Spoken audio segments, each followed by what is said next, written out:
আসসালামু আলাইকুম ওরহমতুল্লাহ। প্রিয় দর্শক, আশা করি আপনারা সকলেই অনেক ভালো আছেন। আমাদের চ্যানেলটিতে প্রতিনিয়ত ইসলামিক এবং শিক্ষণীয় ভিডিও ছাড়া হয়, তাই লাইক, কমেন্ট এবং সাবস্ক্রাইব করবেন আশা করি। চলুন ভিডিওটি শুরু করা যাক। প্রিয় বন্ধুরা, কেন ইবলিস শয়তান আজও পর্যন্ত হজরত মুসা আলাইসাল্লামের কবর খুঁজে বেড়াচ্ছে? ইবলিস শয়তান যদি মুসা নবীর কবর খুঁজে পায় তাহলে কি হবে? আর কেনই বা হজরত মুসা আলাইসাল্লামের কবর মোবারক মানুষের চোখের আড়ালে আছে? খুবই তথ্যবহুল টপিক নিয়ে হাজির হয়েছি, তাই ভিডিওটি শেষ পর্যন্ত দেখতে থাকুন। ইসলামের ইতিহাসে হজরত মুসা আলাইসাল্লাম সকল নবী রাসূলদের মধ্যে একজন বিশিষ্ট নবী এবং আল্লাহর মনোনীত একজন বিশেষ পয়গম্বর ছিলেন।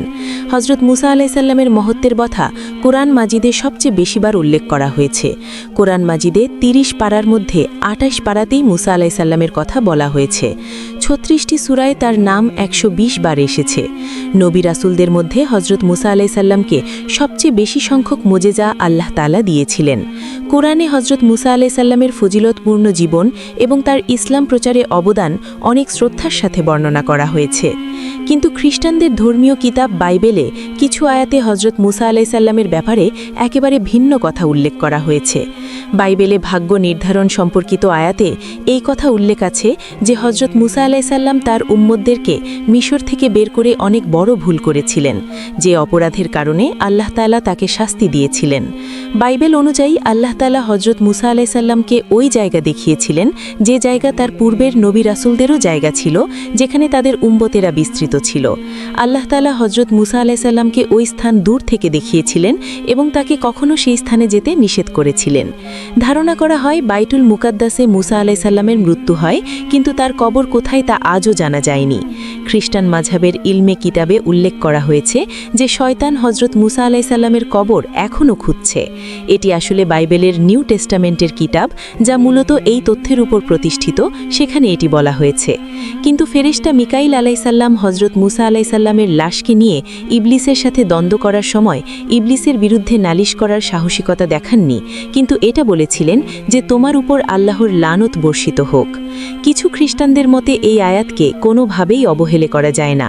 অত্যন্ত গুরুত্ব সহকারে এই আয়াতটি পর্যবেক্ষণ করা উচিত, কারণ এই আয়াতেই আল্লাহ তাআলা এবং ইবলিসের মধ্যে হজরত মুসা আলাইসাল্লামের কবরের অবস্থান নিয়ে এক বিস্ময়কর লড়াইয়ের দৃষ্টান্ত বর্ণনা করা হয়েছে। আরেক দলের ভাবনা হচ্ছে এরকম যে ইবলিস হজরত মুসা আলাইসাল্লামের কবর এই জন্য তালাশ করছিল যাতে করে সে তার দেহ মোবারককে কবর থেকে উঠিয়ে তার লাশের সম্ভ্রম ছিনিয়ে নিয়ে বেইজ্জতি করতে পারে।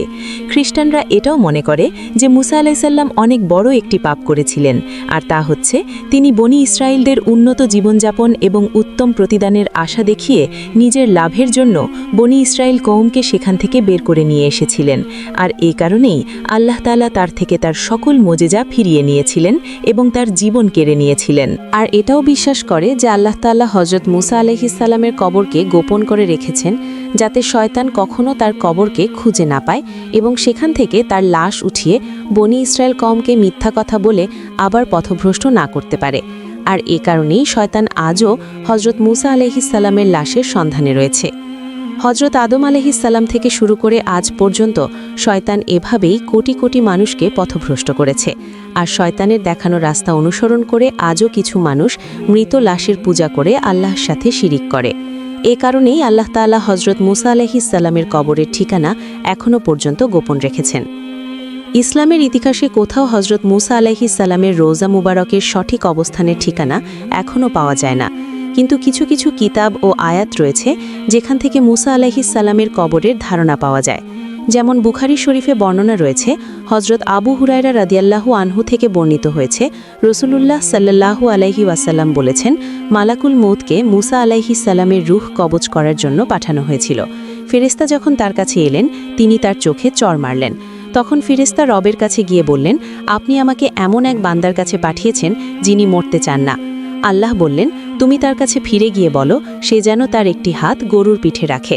তার হাত যতগুলো পশম ঢাকবে তার প্রতিটি পশমের বদলে তাকে 1 বছর করে আয়ু দেয়া হবে। মুসা আলাইহিস সালাম বললেন, হে রব, তারপর কি হবে? আল্লাহ বললেন, তারপর মৃত্যু। মুসা আলাইহিস সালাম বলেন, তাহলে এখনই হোক। তখন তিনি একটি পাথর নিক্ষেপ করলে যতদূর যায় বাইতুল মাকদিসের ততটুকু নিকটবর্তী স্থানে তাকে পৌঁছিয়ে দেওয়ার জন্য আল্লাহ তাআলার কাছে নিবেদন করেন। আল্লাহর রসুল সাল্লাল্লাহু আলাইহি ওয়াসাল্লাম বলেছেন, আমি সেখানে থাকলে অবশ্যই পথের পাশে লাল বালুর ঢিলার কাছে তার কবর তোমাদেরকে দেখিয়ে দিতাম।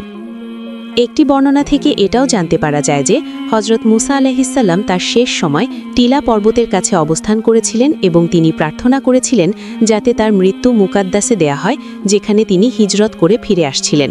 তিনি নিজের কওমদেরকে বলেছিলেন যাতে তাকে মৃত্যুর পরে বাইতুল মুকাদ্দাসে সমাহিত করা হয়, কিন্তু তাকদীর এরকমটা হতে দেয়নি।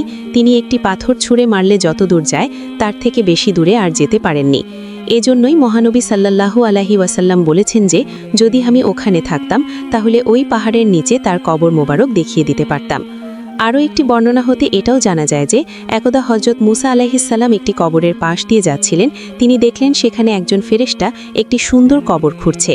তিনি এত সুন্দর কবর দেখে মুগ্ধ হয়ে গেলেন এবং জিজ্ঞাসা করলেন, হে ফেরেশতাগণ, এটি কার কবর? তখন ফেরেশতারা বলল, এটি আল্লাহর একজন নেক বান্দার কবর।